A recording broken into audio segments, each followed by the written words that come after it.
Welcome back, everyone.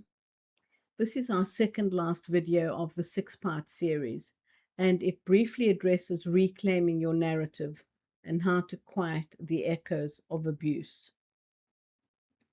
We know survivors carry hidden stories and that abuse distorts a person's internal threat detection system, making everyday life feel chronically threatening.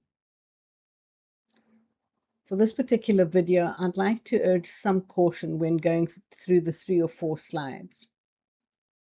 And please remember, these videos are for information only. Please consult a qualified professional if you need help and support. But please know I empathize with you, which is also why I authored a number of books about recovering from abuse. You can find the link to the books that are on Amazon towards the end of the video. If you've survived a difficult, toxic, or abusive relationship, you know that the end of the relationship is rarely the end of the struggle. You may have achieved physical safety. You may have walked away. But when you lie down at night or when you walk into a room, you might find that your heart is still racing. You find yourself constantly scanning people's faces, overanalyzing minor shifts in tone, and waiting for the other shoe to drop. This is how you've been conditioned because of the abuse that you have had to endure. You might ask yourself, why am I still like this? Why can't I just move on and feel normal? I hope you know that there's nothing wrong with you. Your brain is doing exactly what it was designed to do to keep you alive. You are also not responsible for anything that was done to you.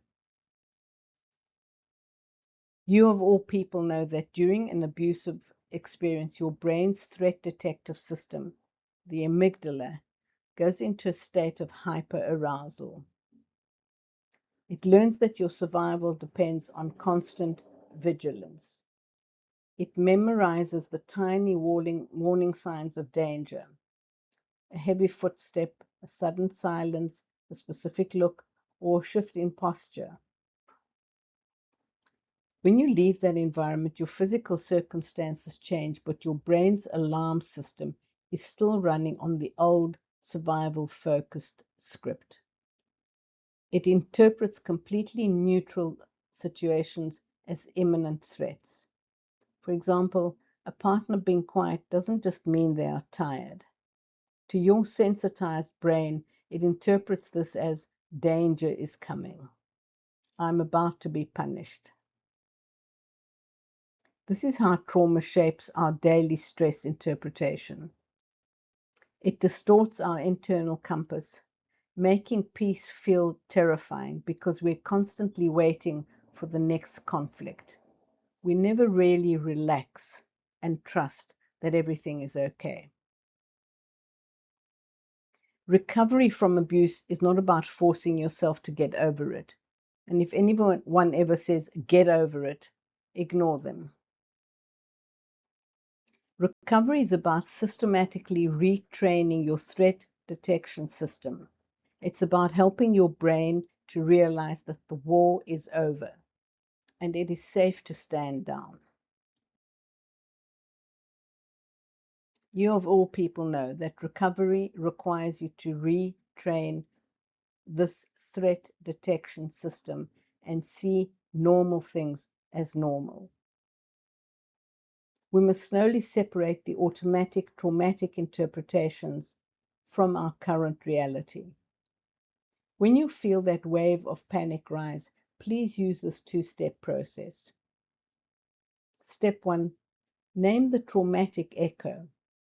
When your chest tenses or your mind races over a minor interaction, gently pause and ask, is this a real present threat happening now, or is it an echo of my past? Step number 2, establish the current boundary. Look around your environment and physically name 3 safe things you can hear, you can see, you can touch.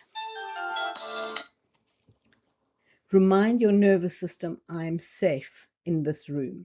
The past is over, and I'm in control of my space today.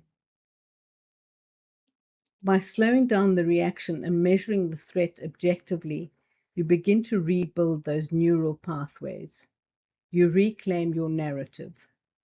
You move from being a passenger to being a conscious observer of your own mind.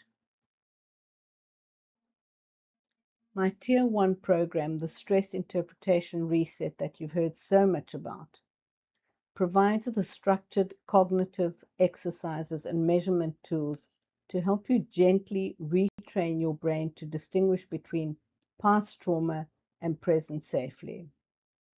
It's designed to be a gentle, self-paced resource to use in the moment.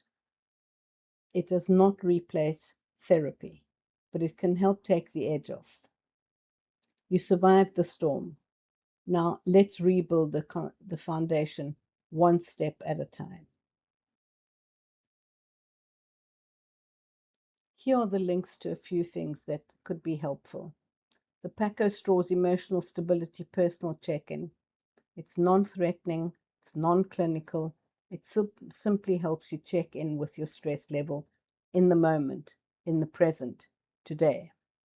The Tier 1 Stress Interpreter Reset, there's the link for the online program.